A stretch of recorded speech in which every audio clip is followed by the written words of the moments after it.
सियावर रामचंद्र जी की जय, पवन सुत हनुमान जी की जय।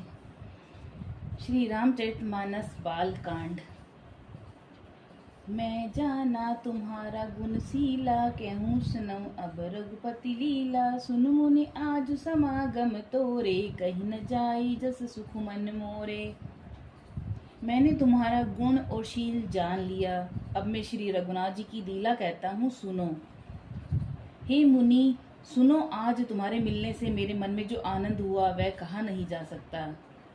रामचरित अति अमित मुनीसा, कही न सकई सत कोटि अहिसा। तद्यपि यथाच्युत कहूँ बखानी, सुमरी गिरापति प्रभु धनु पानी।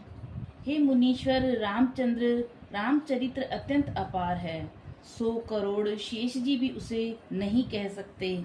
तथा जैसा मैंने सुना है वैसा वाणी के स्वामी तथा हाथ में धनुष लिए प्रभु श्री राम जी का स्मरण करके कहता हूँ। सारद दारु नारी सम स्वामी, रामु सूत्रधर अंतर जामी। जही पर कृपा करई जनु जानी, कभी उर अजिर नचावई बानी। सरस्वती जी के कठपुतली के समान हैं और अंतर्यामी स्वामी श्री रामचंद्र जी सूत्रधार हैं। अपना भक्त जानकर जिस कवि पर कृपा करते हैं उसके हृदय रूपी आंगन में सरस्वती जी को वे नचाया करते हैं। प्रणवं सोई कृपाल रघुनाथा, बरनऊं बिसतता सुगुण गाथा। परम रमय गिरि बरु केलासु, सदा जहाँ शिव उमा निवासु।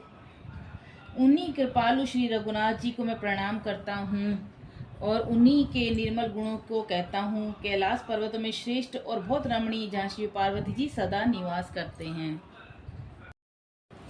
सिद्ध तपोधन जोगी जन, सुर किन्नर मुनि वृंद।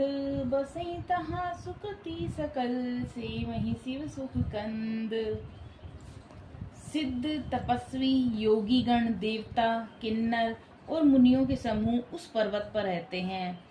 वे सब बड़े ही पुण्यात्मा हैं और आनंद कंद श्री महादेव जी की सेवा करते हैं।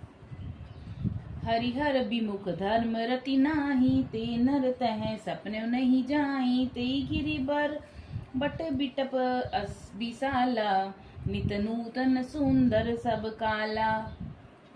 जो भगवान विष्णु और महादेव जी से विमुख हैं, जिनकी धर्म में प्रीति नहीं है, वे लोग सपने में भी वहां नहीं जा सकते।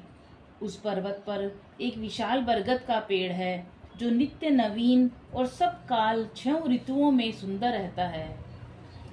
त्रिविध समीर सुशीतली छाया, शिव विश्राम बिटप श्रुति गाया। एक बार तेहि तर प्रभु गएऊ, तरु बिलो की उर अति सुख भयऊ। वहाँ तीनों प्रकार की शीतल मंद और सुगंध वायु बहती रहती है। उसकी छाया बड़ी ठंडी रहती है। वह शिवजी के विश्राम करने का वृक्ष है जिसे वेदों ने गाया है।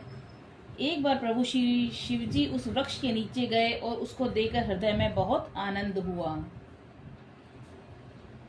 निज कर डासी नागरी पुछाला, बैठे सहजी शंभु कृपाला। कुंद इंदुधर गोर शरीरा, भुज प्रलंब परिधन मुनि चीरा। अपने हाथ से बागंबर बिछाकर कृपालु शिवजी स्वभाव से ही बिना किसी खास प्रयोजन के वहां बैठ गए। कुंद के पुष्प, चंद्रमा और शंख के समान उनका गौर शरीर था।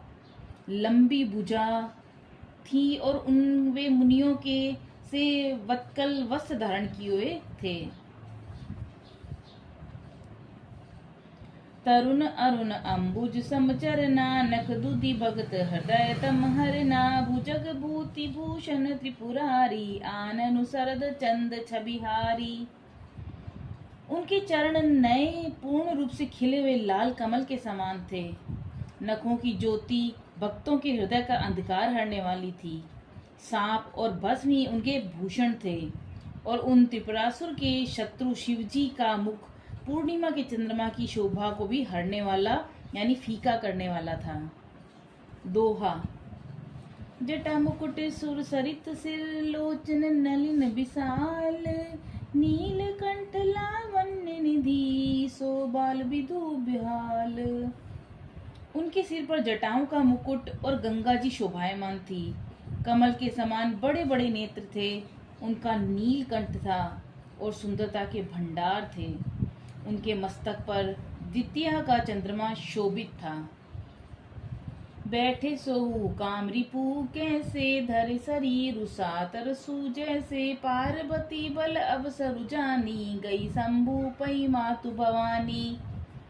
कामदेव के शत्रु शिवजी वहां बैठे हुए ऐसे शोभित हो रहे थे मानो शांत रस ही शरीर धारण किए बैठा हो। अच्छा मौका जानकर शिव पत्नी माता पार्वती जी उनके पास गईं। जानी प्रिया आदरु अति कीना, बाम भाग आसन हर दीना, बैठी शिव समीप हर्षाई, पूर्व जन्म कथा चित आई। अपनी प्यारी पत्नी जानकर शिवजी ने उनका बहुत आदर सत्कार किया और अपनी बाईं ओर बैठने के लिए आसन दिया। पार्वती जी प्रसन्न होकर शिवजी के पास बैठ गईं और उन्हें पिछले जन्म की कथा स्मरण हो आई। पति ही हेतु अधिक अनुमानी, बिहसी उमा बोली प्रिय वाणी, कथा सो सकल लोक हितकारी, सोई पूछन जैसे कुमारी। स्वामी के हृदय में अपने ऊपर पहले की अपेक्षा अधिक प्रेम समझकर पार्वती जी हंसकर प्रिय वचन बोली। याज्ञवल्क्य जी कहते हैं कि जो कथा सब लोगों का हित करने वाली है उसे ही पार्वती जी पूछना चाहती हैं।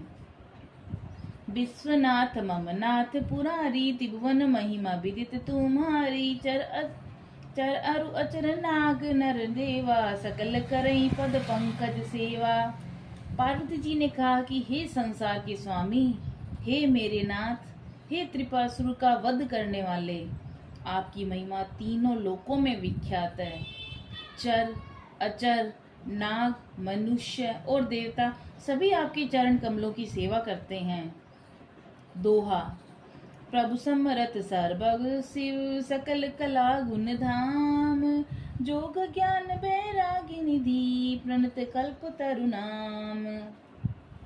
हे प्रभु, आप समर्थ, सर्वज्ञ और कल्याण स्वरूप हैं, सब कलाओं और गुणों की निधान हैं और योग, ज्ञान और वैराग्य के भंडार हैं।